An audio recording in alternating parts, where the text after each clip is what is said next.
Good morning, dear students. Welcome back to our online class. So, today we will be continuing with the play The Merchant of Venice, written by William Shakespeare, Act 5, Scene 1. In the previous scene, we have discussed that how Jessica and Lorenzo were communicating and sharing their feelings towards each other. And during this time, enters Stefano and informs that Bassanio is going to reach the next day morning. Okay, so as for the preparation of the welcoming of Portia and also Bassanio, Lorenzo asked the musicians to play very sweet and loud musics, and music has its own role in expressing the happiness. So this is what where we have stopped in the previous video. So today we will be continuing from line 75 onwards, page number 138 of your textbook. Okay, so the conversation continues. Enters the musicians and they say that, "Come, ho, and awake Diana with a hymn. With sweetest touches pierce your mistress' ears and draw her home with music." So the musicians comes with these musical notes, and they say that Diana is actually the Roman goddess of chastity and of the moon, and she fell in love with the beautiful Endymion and came down from heaven every night to live with him. Okay, so they are with their music, they are actually awaking the Diana and asking her to come down on the earth to receive this beautiful couple, Bassanio and Portia. Now Jessica says that, "I'm never merry when I hear sweet music." So Jessica says that I never feel happy. Merry means happy. "I'm never merry when I hear sweet music," means I never feel any kind of happiness when I listen to the music. So Lorenzo says, "The reason is your spirits are attentive, for do but one not a wild and wanton herd, or race of youthful and unhandled tools, fetching and mad bounds, bellowing and knee loud, which is the hot condition of their blood. If they but hear perchance a trumpet sound, or any music touch their ears, you shall perceive, then make a mutual stand." So Lorenzo says, when she says that I don't feel any kind of that joy or merry feeling when I listen to the music. So Lorenzo says that the reason is your spirits are attentive, means that's because your spirits are very, very attentive, very, very receptive. For do but note a wild and wanton herd. It says that for just one note, okay, feel like very mischievous, or race of youthful and unhandled colt. Okay, race here actually refers to the breed, and unhandled colt here refers to the young trained horse. Okay, untrained, unhandled, because they are not able to handle. So unhandled, colt is a young horse. Okay, so he says that when we listen to the music, normally our spirits become more and more receptive, more and more active, and it will be even just one note of the music brings a lot of difference in the listener's ears. And it's like it is and the people, how they react like the untrained horses. Okay, that means they cannot be hold on, they cannot be controlled. Okay, and that is what actually the music creates, a kind of magic in the listener's ear. And he says that, which is the hot fetching mad bounds, bellowing and neighing loud. Okay, now what is this untrained horses normally do? Okay, you have observed the horses, which are untrained, and they are being trying to control. So what they do, whomsoever climbs on the horse try to make them fall down. Okay, they madly run here and there. Okay, they make a very neighing sound. Okay, that's neighing is actually the sound made by the horses. Okay, and jumping about madly here and there. Bellowing means again making a loud sound as a bull does. Okay, so all these sounds are made, and which is the nature of their wild blood. And why they do behave like that? Because they are not tamed. Okay, they are not trained again, and that is the reason. And when any unfamiliar person approaches to them, they behave in this manner because it is there in their blood. Okay, it is there, that behavior is actually there in their blood, and it is very clearly understood. If they are not properly tamed, not properly nurtured, then they will be showing these type of madly behavior. Okay, so here actually is telling that if they but hear perchance a drum, even those type of animals, who are untrained, uncivilized, not nurtured properly, even those who go mad and cannot be under the control, or cannot be kept under the control, or remain uncontrolled, so even they listen to, perchance, by chance, they will be listening to even a trumpet sound, or any air of music touches their ears, you shall perceive them make a mutual stand. Then you will be, if any of the little bit of musical notes, or any of the music trumpet sound, when it they will be hearing, even if it is by chance, then you can see that you shall perceive, then means you can see that they will be making a mutual stand. Okay, now what is here mutual stand? They will be coming to a standstill together. That means those uncontrolled, yeah, unnatured, uncivilized, untamed, or untrained horses which behave madly, run here and there, they do all the other kinds of mischievous behavior, even those horses will be also standing still when they listen to such a sweet and melodious piece of music, even by mistake or by chance, or even they listen to the trumpet sound. Okay, and Lorenzo continues saying that their savage eyes turned out to modest gaze. No, their savage eyes, savage means here again uncivilized, their uncivilized eyes, even what the uncivilized eyes, they turn to a modest gaze. Gaze means again look, or to see something, okay, very carefully. So they even become modest means mild, mild again tamed, okay, it's the opposite of the untamed. Okay, so it's they become very mild means very calm and controllable. Okay, so that means that even the sweetest music can change the nature of a creature. That is what actually Lorenzo is trying to tell to Jessica, and says that by the sweet power of music, therefore, the poet did feign that Orpheus drew trees, stones, and floods, since not so stockish, hard, and full of rage, but music for the time that change his nature. Says that by the sweet power of the music, therefore, even the poet did feign the Orpheus drew trees. Okay, now here we have a reference to a Roman poet named Ovid. Okay, the poet here referred is none other than the Roman poet named Ovid,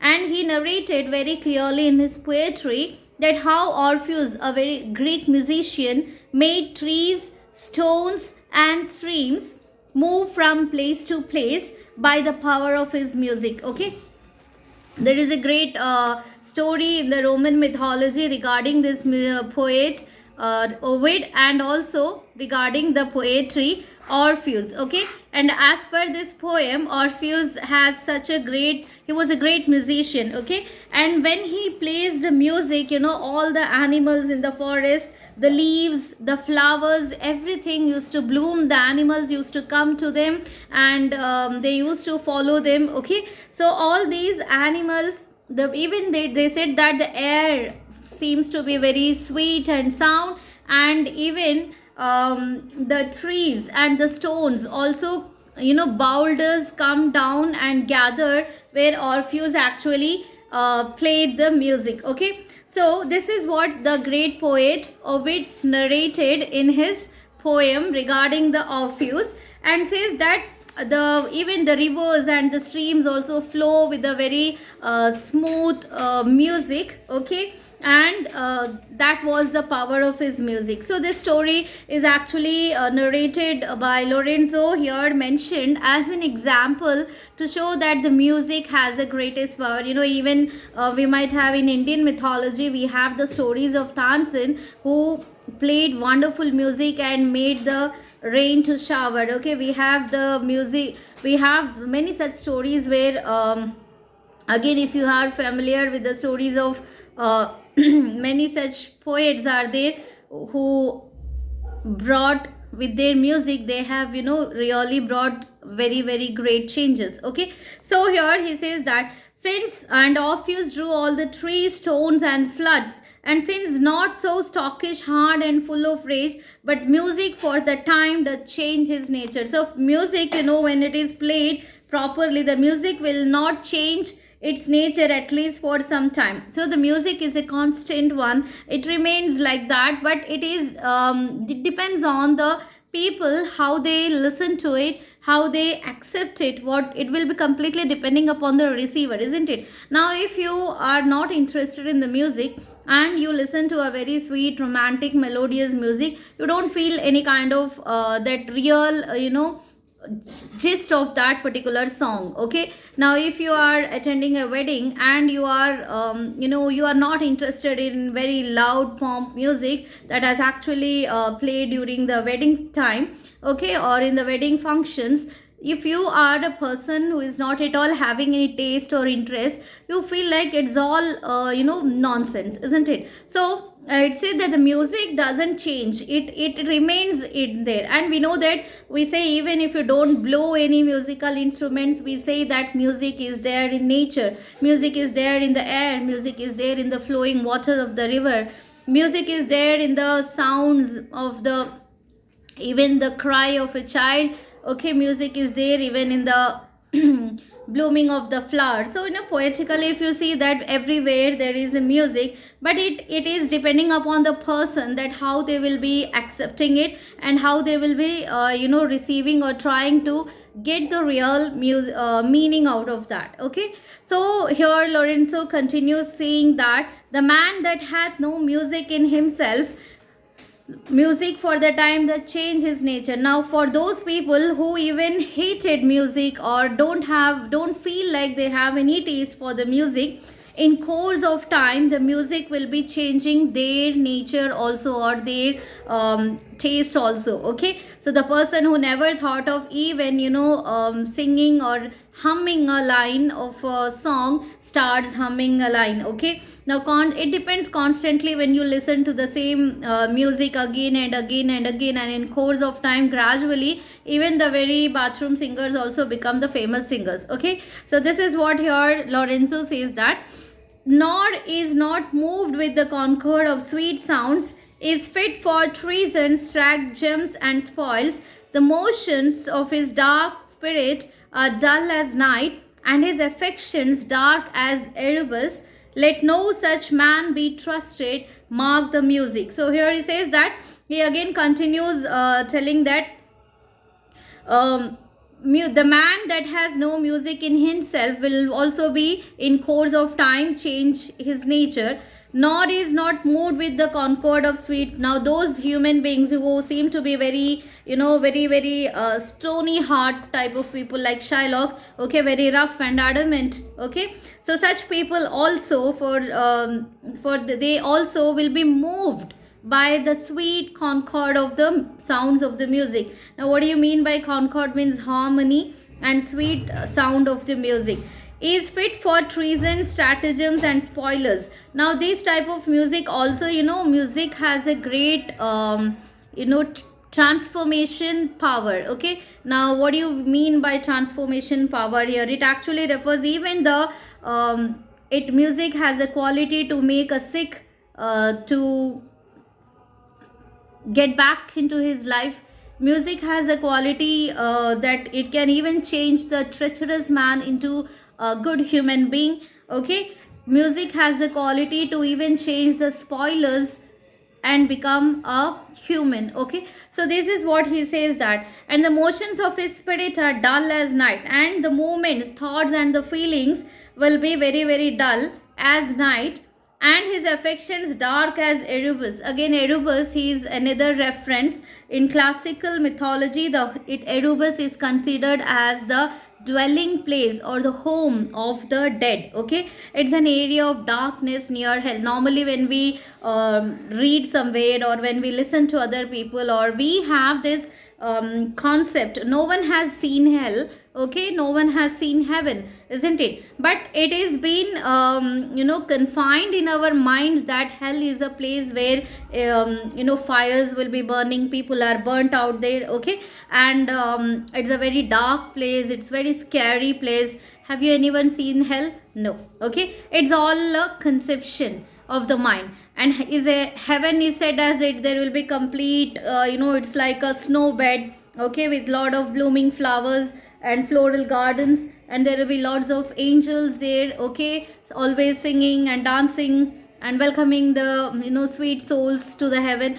Actually, this is all a conception of the mind. No one has seen hell, neither heaven, okay. So and we also symbolize the colors. Hell is means it's dark, and heaven means it's fair or white, okay. So here Erebus is in classical mythology is actually referring to the home of the dead, that is a hell, and says that, and his affections dark as Erebus, let no such man be trusted. Mark the music. Okay, says that the motions of his spirit are as dull as night, and his affections are very dark as Erebus. Now, Erebus is actually compared or referred here to show that the music is very having the deeper sense, and it can even create a great transformation even for those heartless people, or even for those people who are like in the darkness of the treachery, treasons and spoilers, or those who are under the label of the destructors, okay. So then he says that let's not pay attention. So after giving such a long speech, Lorenzo feels like it's not the time to discuss all these things, and he says that no, let's pay attention to the music, because mark the music. So let's pay attention to the music, because they have to welcome Portia and Nerissa. And during this time enters Portia and Nerissa, and Portia says, that light we see is burning in my hall. How far the little candle throws his beams. So shines a good deed in a naughty world. So, from very far itself, Portia observes that the beautiful lights are being glowing there, burning in her mansion. And she, from the far itself, she observes that the little candles throws his beams, means that light rays are being very brightly shown outside, and says that it shines so brightly, and it shows a kind of good deed in a naughty world. Now actually this line it has a double surface meaning, double meaning, what you call it as a connotations. There will be an inner meaning and a surface meaning. Now what is the surface meaning? So shines a good deed in a naughty world. This world is so naughty, where everywhere you see evils and darknesses, people with evil intentions and darkness, and in between that you find someone with good intentions coming.